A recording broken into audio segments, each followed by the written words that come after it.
Olá, aqui é a Flávia do Equestre Online e hoje eu estou aqui com o Luiz Orione. Tudo bom, Luiz? Bom, Flávio, bom. O Luiz, ele é psicólogo do esporte e hoje ele vem fazendo um trabalho muito interessante com os atletas, com os cavaleiros de Brasília. E eu queria que ele se apresentasse um pouco para a gente, falasse um pouquinho do trabalho dele. Bom, eu trabalho há algum tempo no Corinthians de São Paulo, na natação, trabalho também com a Seleção Paralímpica de Natação Brasileira e vários atletas de vários outros esportes do Brasil inteiro. E Luiz, eu queria que você falasse qual que é a importância da psicologia do esporte hoje para os atletas que querem ser bem-sucedidos. Acho que ela pode ter uma importância fundamental, né, Flávia? A partir do momento que a gente consegue ler personalidade do atleta, ter ferramentas eficientes e comprovadas, até eletrônicas que a gente desenvolve, né, para treino de estresse, por exemplo, treino de concentração, para treino de padrões táticos, a compreensão da personalidade do atleta para você prever traços positivos e negativos em competição. Então, você tem uma série de ferramentas já utilizadas, já comprovadas, com bastante resultado e que podem ajudar bastante o hipismo brasileiro, que já vem ajudando há um tempo, né? E como que você descobre a personalidade do atleta? E se você puder dar um exemplo de personalidade? Bom, no nosso caso, no meu método, a gente trabalha com método clínico. Então, a gente dispensa aqueles testes de papel tradicionais. Em 1 a 3 sessões, no máximo, um contato direto com a pessoa, no tete-a-tete, a gente já faz um levantamento desses traços. Aí, como você pediu um exemplo, por exemplo, posso citar um atleta vingativo, por exemplo, que é um cara que costuma, em competição, explodir. A gente tem que trabalhar, uma vez que a gente identifica esse cara, a gente trabalha bastante numa via emocional com ele, bastante amorosa, uma vez que esse cara costuma se fechar, então a gente já prevê que um atleta vingativo vai se fechar em competição, vai pensar demais. Então a gente está sempre amigo desse cara, sempre abraçando, sempre ficando legal. E aí, essa leitura de personalidade meio que dá o sabor que a gente quer desse atleta e para onde a gente pode levar. E aqueles atletas, principalmente, especificamente no hipismo, né?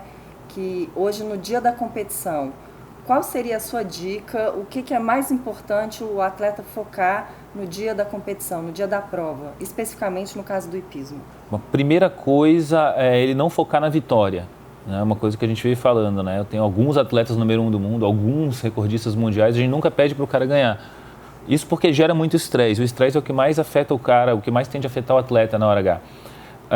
E o estresse também pode afetar o cavalo, no caso desse, né? Então, eu trabalharia bastante para diminuir o estresse, para não ficar muito tempo concentrando antes da prova, porque isso também às vezes aumenta o estresse ao invés de diminuir. Então, essas técnicas que geralmente o pessoal chega, concentra, fica parado muito tempo, eu fugiria delas e trabalharia bastante no sentido do cara ou da Amazona se sentir totalmente pronta para a competição.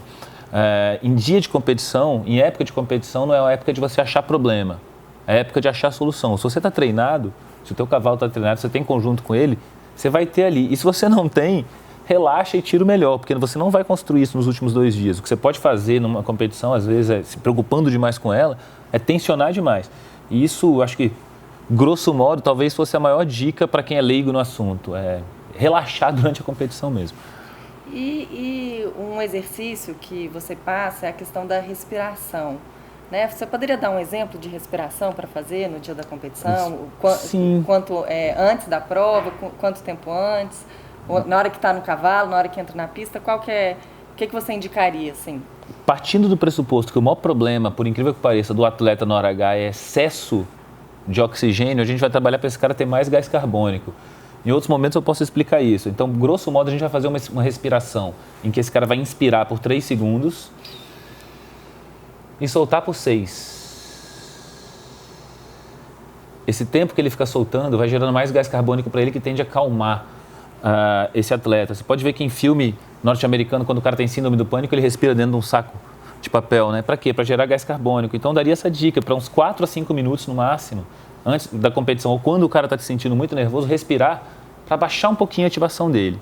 Se ele fizer isso, e de preferência treinar isso um pouco em casa, né? Se o pessoal estiver vendo essa entrevista antes de uma competição, treina um pouco em casa todo dia, que isso certamente vai ter algum nível de influência para baixar teu estresse e, de alguma sorte, para o cavalo perceber que você está mais tranquilo, né?